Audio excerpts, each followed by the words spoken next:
Assalamualaikum warahmatullahi wabarakatuh. Perkenalkan, saya Andi Muhammad Adhar. Saya Fatika Turiskia. Saya Rusida Maraya Fatin. Saya Sari Ciptaningrum. Di sini saya dan kelompok saya akan menyampaikan beberapa hal tentang motivasi dan kepuasan kerja selama beberapa menit ke depan. Topik yang saya bawakan ini akan berguna sekali untuk kalian yang sedang bekerja atau ingin memulai suatu pekerjaan. Jadi mohon perhatiannya. Kami mempunyai 6 pembahasan. Yang pertama, pengertian motivasi. Yang kedua, contoh motivasi kerja. Yang ketiga, faktor motivasi kerja. Yang keempat, pengertian kepuasan kerja. Yang kelima, contoh kepuasan kerja. Dan yang terakhir, yang keenam, hubungan motivasi dan kepuasan kerja. Lalu di sini ada pengertian motivasi. Motivasi adalah pemberian daya penggerak yang menciptakan dorongan kerja seseorang agar mereka mau bekerja secara efektif dan terintegrasi untuk mencapai kepuasan. Di sini ada motivasi menurut para ahli. Menurut Edwin B. Filippo, motivasi adalah suatu keahlian dalam mengarahkan pegawai dan organisasi agar mau bekerja secara berhasil, sehingga keinginan para pegawai dan tujuan organisasi sekaligus tercapai. Dan yang kedua, menurut American Encyclopedia Motivation, motivasi adalah kecenderungan dalam diri seorang yang membangkitkan semangat dan mengarahkan pada tindak tanduknya. Motivasi meliputi faktor kebutuhan biologis dan emosional yang hanya dapat diduga dari pengamatan tingkah laku manusia. Selanjutnya, saya akan menjelaskan tentang contoh motivasi kerja. Berikut ada 5 contoh motivasi kerja. Yang pertama, motivasi agar terjamin secara finansial dengan gaji bulanan.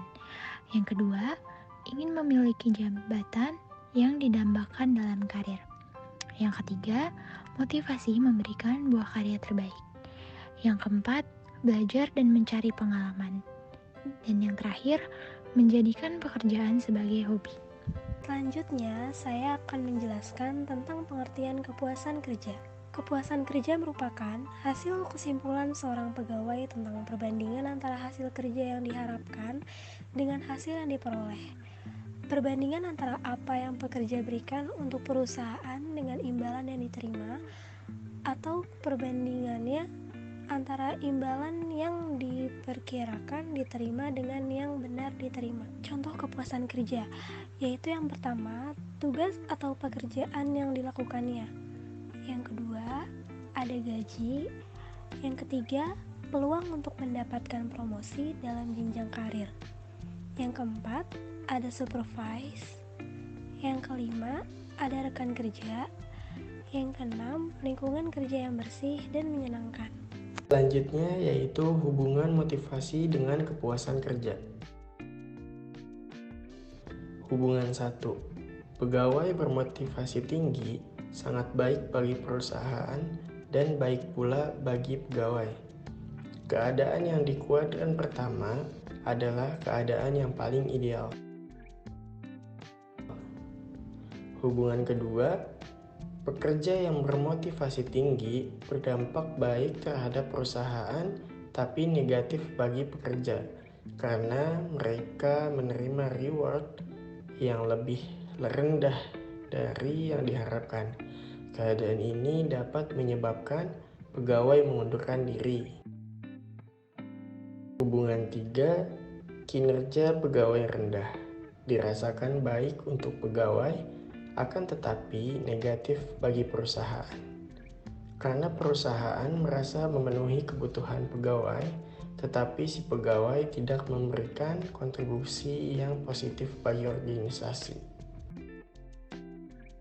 Dan yang terakhir, hubungan keempat, pegawai tidak bekerja dengan baik dan tidak memperoleh motivasi yang cukup dari perusahaan. Pekerja demikian ini tidak berguna bagi perusahaan. Keadaan ini menyebabkan terjadinya pemberhentian pegawai. Sekian dari kami, saatnya kami undur diri. Makan ayam kecap rasanya gurih, makanya sambil dikunyah. Kuucapkan terima kasih atas kasih dan perhatiannya. Wassalamualaikum warahmatullahi wabarakatuh.